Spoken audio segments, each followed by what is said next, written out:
बिस्मिल्लाहिर्रहमानिर्रहीम। एक नए प्रोग्राम के साथ आपकी खिदमत में हाजिर हैं। गिलानी साहब, ये जब से दिसंबर आया है मेरा दिल तो बहुत उदास है। अच्छा, मेरे ख्याल में बहुत सारे लोगों का उदास होगा। सियासी दिल आपका उदास है या ज़ाती दिल उदास है? मैं पता नहीं ज़्यादती या सियासी तो मुझे नहीं पता, वैसी उदासी है। उदासी है, दिसंबर और जनवरी की शामों में ऐसे ही होता है। लेकिन ये मैं आपसे अर्ज़ करना चाह रहा था कि एक बड़ी हैरानकुन और अजीबोगरीब बात जो एक्सपेक्टेड भी थी। एक तो हमें अंदाज़ा था पहले ही कि जो बल्ले का इंतखाबी निशान है वो तहरीक इंसाफ को नहीं मिलेगा। वैसे अपनी तारीफ नहीं करनी चाहिए। मैंने कोई 1 से 1.5 घंटा पहले या वर्डिक्ट उस दिन रात को आई, मैंने ट्वीट कर दिया था नो बैट। अच्छा, माशाल्लाह, वो आपने घंटा के अंदर जो मैंने एक दिन पहले ट्वीट की थी जी बिल्कुल, बारे में आपने मैं सर मैं देखिए मैं तो आपका मुतक़िद हूं हुजूर। शो कर रही हैं कि यहाँ से कुछ नहीं मिलना, बिल्कुल, और नहीं मिला। लेकिन ये एक हैरानकुन बात है नाजरीन के इसकी वजह से जितना एक कंट्रोवर्शियल बनाया जा रहा है मौजूदा चीफ जस्टिस काजी फ़ायज़ ईसा को, और बहुत सारे इवन कोर्ट रिपोर्टर्स ने उनको तशबीह दी है आपके पसंदीदा साकिब निसार साहब से। साकिब निसार के साथ तो मिसाल ना दी, लेकिन बहरहाल ये फैसला देखें, पीपल्स पार्टी के इलेक्शंस, इंट्रा पार्टी इलेक्शंस बहुत अच्छे थे, मुस्लिम लीग नवाज के बहुत अच्छे थे। हमें ये जो चीफ जस्टिस है उसके इस डिसीजन को क्रिटिसाइज़ करना चाहिए, लेकिन साकिब निसार जैसों के साथ नहीं मिसाल देनी चाहिए। लेकिन चलें फिर भी, और साथ साथ मेरा ख्याल है कि हमें जो इस तरह के फैसले करने वाले हैं उनकी मजबूरियों को भी देखना चाहिए। यार ये बात नहीं है। अगर आप अपनी मजबूरियां इस लेवल पे आके आपने मजबूर ही होना है, हाँ तो मजबूरी हो, खुदा का खौफ करें यार भाई, अदरवाइज क्या मसला आपके ख्याल में, क्या मसला? नहीं देखिए, लेकिन बहुत सारे लोगों को कंडक्ट पेश हुआ है। मैं आपसे अर्ज करता हूँ जी प्लीज़। मैं भी था इत्तेफाक से कोर्ट में 2 दिन था कि बहुत सारे लोगों को, और मैं आपको ख़ुद अपनी भी बात बताता हूँ कि ऐसे ही लग रहा था कि जैसे वो केस जो है वो पीटीआई के इंतखाबी निशान का नहीं है, बल्कि वो जो एक नाराज़ मेंबर हैं पीटीआई के अकबर एस बाबर, जो कि सदियों से नाराज़ हैं, उनकी मेंबरशिप का केस है और वो प्लीड हो रहा है। फिर कभी कभी लग रहा था कि शायद ये पीटीआई के निशान का केस नहीं है, बल्कि ये तो और बहुत सारी चीज़ें जिसमें बताया जा रहा था कि आप हुकूमत में थे, आपने क्यों नहीं किया, और आपके वक्त में क्या हुआ। एक बात वैसे और भी है सर, तो इसकी कंडक्ट में बहुत सारे सवाल आप वहाँ पे मौजूद थे, ये अच्छा हुआ आपने बता दिया। आप क्या समझते हैं पीटीआई के जो वकला हैं उनकी परफॉर्मेंस ठीक थी? मेरे ख्याल है परफॉर्मेंस, देखें परफॉर्मेंस की बात नहीं है, बात ये है देखिए उन्होंने जो सवालात उठाए जी जजेस ने, मोहतरम जजेस ने, जी, क्या पीटीआई के वकला ने उनके जवाबात दिए? मेरे ख्याल है उन्होंने पूरी कोशिश की, जिस तरीके से मैं तो समझता हूँ कि जिस तरह बैरिस्टर अली ज़फ़र ने और हामिद खान ने अपने केस को प्रेजेंट किया। देखें वो तो यही कह रहे थे ना कि ये बैरिस्टर गौहर, क्या नाम है उनका, उनकी बात नहीं कर रहे। गौहर अली खान को बोलने नहीं दिया गया ना ही वो वकील थे। अच्छा, वकील बैरिस्टर अली ज़फ़र थे। और ये भी आपने मज़े की बात छेड़ी, बहुत सारी जगहों पे बहुत सारे लोगों ने ये ऑब्ज़र्व किया कि एक तरफ तो वो बैरिस्टर गौहर अली खान या जो उनके इलेक्शन कमिश्नर थे पीटीआई के, जिन्होंने इलेक्शन कंडक्ट करवाए थे, उनको वो चंद सेकंड के लिए भी बोलने नहीं दे रहे थे कोर्ट, ठीक है। और दूसरी तरफ वो लोग जो अकबर एस बाबर और उसके साथ जो दर्जन भर आए थे नाराज़ कारकुनान, जो कि पीटीआई क्लेम करती है मेंबर्स ही नहीं थे, उनको बाकायदगी से उन्होंने सुना। उनको ये भी नहीं पूछा कि आप क्यों बोल रहे हैं, आप रिस्पोंडेंट हैं इस केस में, नहीं हैं, वो कुछ भी नहीं थे। लेकिन वो आके सुप्रीम कोर्ट में ये सारा केस, बहुत सारे लोगों का ख्याल है, एक ट्रायल कोर्ट की तरह चला लिया गया। सिंपल क्वेश्चन था कि जमहूरी पार्टी के तौर पे या एक पार्टी इलेक्शन हो रहा है, एक पार्टी को उसका सिंबल मिलना चाहिए। वैसे इसका एक हल मुझे बताएं, क्या ये नहीं होना चाहिए था कि इस पे अगर प्रॉपर इलेक्शंस नहीं हुए थे जी तो उनके ऊपर कोई पेनल्टी लगा दी जाती, लेकिन भला उन्हें दे दिया जाता पीटीआई को? देखिए ये तो इलेक्शन कमीशन की डिस्क्रिशन थी ना।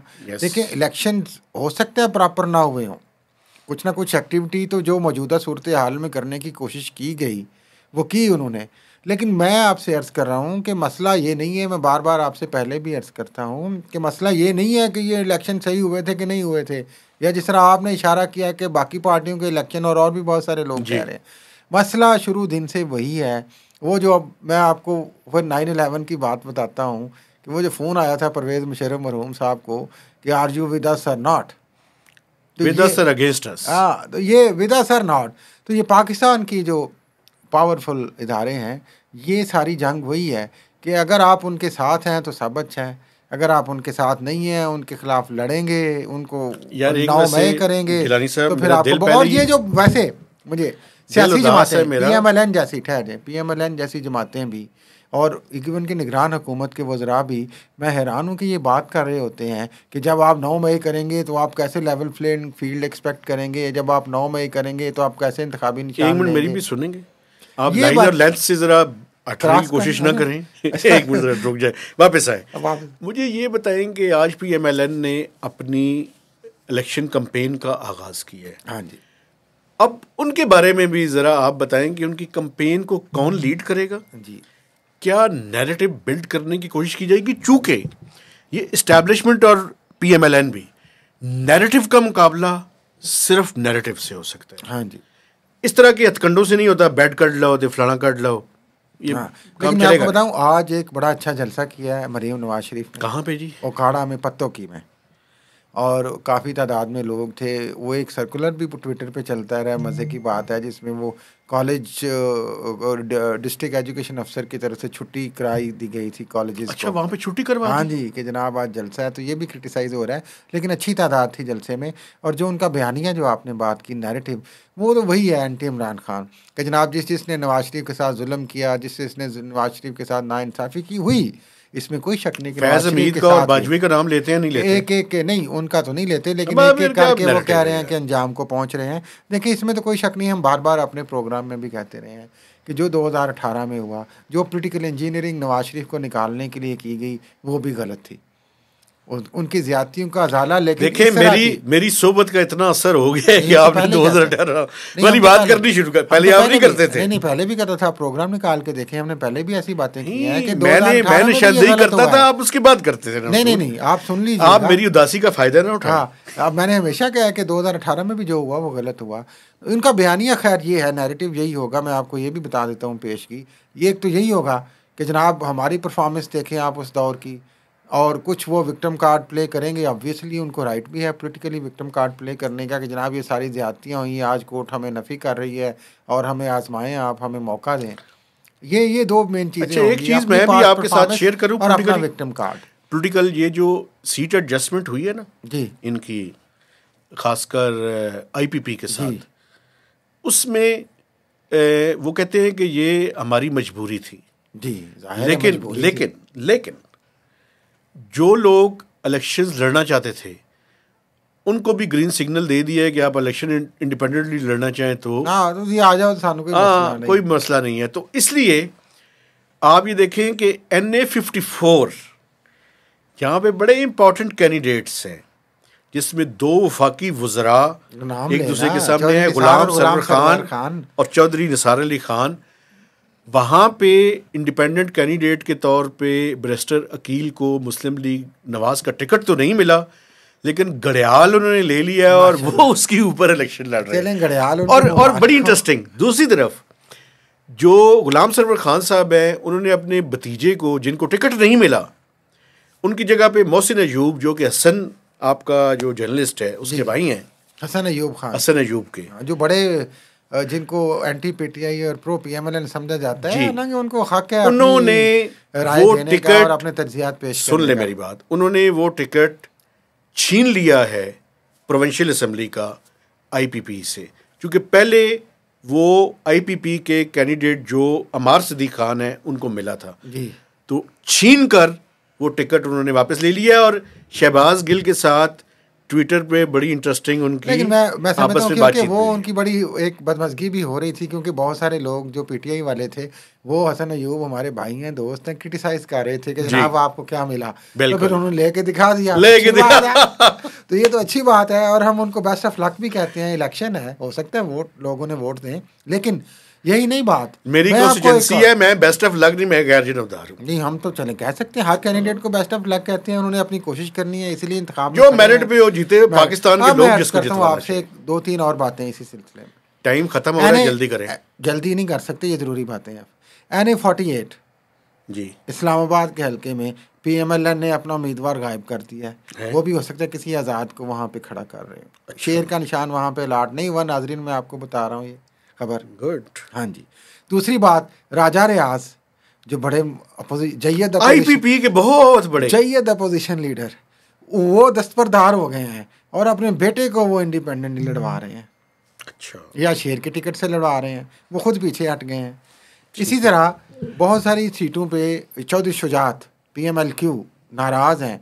उन्होंने रिजेंटमेंट का अपना एक्सप्रेस भी किया है कि जनाब ये जो हमारे साथ एडजस्टमेंट हो रही थी, अगर हमें सिर्फ 2-3 बंदों को अकोमोडेट करना है तो काफ़ी नहीं, हमारे पूरे ग्रोह और टोले को आप अकोमोडेट करें। अच्छा, एक और भी बात है, मैं भी आपको एक खबर दूंगा और मैंने उस पर कुछ थोड़ा सा किया भी था। NA86 जहाँ पे PTI ने अपना टिकट एक ऐसे बंदे को दिया है जो PTI का रुकन भी नहीं था। ठीक है। और मेरी इतलात के मुताबिक शायद उन्होंने अप्लाई भी शायद नहीं किया, मेरा ख्याल है कि नहीं किया था। और वो एक साबका कोर कमांडर के दामाद है। ठीक है, साबका है। अच्छा, मैंने हाँ, लेकिन वो बड़े करीब समझे जाते हैं चूंकि वो OTS से हैं। OTS तो आपको पता है, OTS हुकूमत कर रहे हैं। जी, आर्मी चीफ जो है आसिफ मनीर साहब OTS है। नाज़रीन, जी बिल्कुल, ये मेहताब साहब उसकी तरफ इशारा कर रहे हैं। तो अब लेकिन मैंने जैसे ही इसके बारे में कोई बात की तो लोग दूसरी तरफ से ये आना शुरू हुआ कि PMLN ने भी अपना टिकट जो है वो बड़े करीबी अजीज को दिया है जो एयर चीफ के कोई रिश्तेदार है। जाफर इकबाल गुजरात की बात कर रहे हैं। चौधरी जाफर इकबाल PMLN के वेटरन कारकुन और बड़ी उन्होंने स्ट्रगल की पार्टी के लिए और बड़े मुखलिस कारकुन रहे, वफादार। तो एयरफोर्स मौजूदा एयरफोर्स चीफ जो हैं उनके भाई को उन्होंने, और भी बहुत सारी टिकटें ऐसी हैं जो कुछ इस तरह की ग्रोही आपसे गुजारिश है लोगों को नवाजी। आपने इस तरह करना है गिलानी साहब की जितनी भी ये इंटरेस्टिंग कॉन्स्टिट्यूएंसीज हैं इनके बारे में हमने आने वाले प्रोग्राम में। इलेक्शन अभी भी उसी तरह चल रहा है। आज फिर एक चौथी करारदाद पेश हुई है, एक यादाश्त गई है जनाब इलेक्शन ना करवाएं। लेकिन जाते जाते मुझे इजाज़त दें 1 मिनट के लिए। मैं शेख रशीद अहमद बड़े दिलचस्प सियासतदान है पाकिस्तान की तारीख में और बड़ा बोलते हैं, और वो कई उनको थड़ेबाज सियासतदान कहते हैं, कई गेट नंबर 4 का सियासतदान कहते हैं, कई उनको अवामी सियासतदान कहते हैं। मैं सिर्फ एक बात करना चाह रहा हूँ PTI और उनके हवाले से कि मेरा ख्याल है कि ये क्रेडिट हमें शेख रशीद को देना चाहिए कि मौजूदा सूरत हाल में जिस तरीके से, जिस अंदाज से उन्होंने कोशिश की कि वो PTI और इमरान खान के साथ रहें। जब वो आए तो उन्होंने कोई ऐसी गंदी प्रेस कॉन्फ्रेंस नहीं की, बल्कि he was the first politician, मुझे ये कहने दें, जिन्होंने अपने इंटरव्यू में 9 मई के हवाले से कहा कि आम माफ़ी एक दफ़ा ऐलान करें आप उन लोगों के लिए जो आम सिविलियन थे और जो बेचारे जिनको पता नहीं था। लेकिन वो नाराज़ हैं कि PTI ने उनके मुकाबले में रावलपिंडी की दोनों नशिस्तों से, जिन पे उनके और उनके भतीजा खड़े हैं, वहाँ पे अपने अपने उम्मीदवार नाम। मुझे भी इजाज़त दें, PTI ने अगर इस इलेक्शन में कोई अच्छा काम किया है ना तो वो ये किया है कि शेख को टिकट नहीं दिया। नहीं, मेरा ख्याल है कि उन्होंने अपनी वफादारी का सबूत दिया। कौन सी वफादारी? चिल्ला काटने के बाद आके अंदर खाने उनके साथ कंप्रोमाइज। देखिए मेरी बात सुने सर, दोनों तरफ ये जो खेलते हैं ना जी, विकेट की इस तरफ भी खेलें, विकेट की उस तरफ भी खेलें, ऐसे लोगों से अगर PTI जान छुड़ा ले तो मेरे ख्याल में बेहतर है। नहीं, मेरा ख्याल है पहले इन्हीं लोगों ने मरवाया है। चले खैर ये देखेंगे, लेकिन मेरे ख्याल है कि ये PTI ने अच्छा नहीं किया। मेरे ख्याल में PTI ने बहुत अच्छा किया। ये इसी डिफरेंस ऑफ ओपिनियन और मुकालमे के साथ अगर आप भी बात करना चाहते हैं तो कर लें। नहीं, इजाजत लें और नाजरीन पे छोड़े बात, वो फैसला करें कि अच्छा किया है। बिल्कुल ठीक है। तो इसी के साथ बताएं अपने कमेंट्स में प्लीज, आपने बताना है कि हम दोनों में से किसका मौक़िफ़ ठीक है और कौन ठीक मुकालमा कर रहा है। लेकिन आपसे गुजारिश ये है कि आपने एम्बैरसिंग जो कमेंट्स हैं वो नहीं देने, ब्लंट जरूर दें। चले किसी का दिल कर रहा है तो उसको रोक तो नहीं रोक नहीं सकते, रिक्वेस्ट कर सकते हैं। तो आपसे गुजारिश है कि आप उस पर कमेंट्स कीजिए, हमारे चैनल को सब्सक्राइब कीजिए, लाइक कीजिए और अपने मैक्सिमम लोगों के साथ शेयर कीजिए। तो इजाज़त दीजिए, अल्लाह हाफिज़।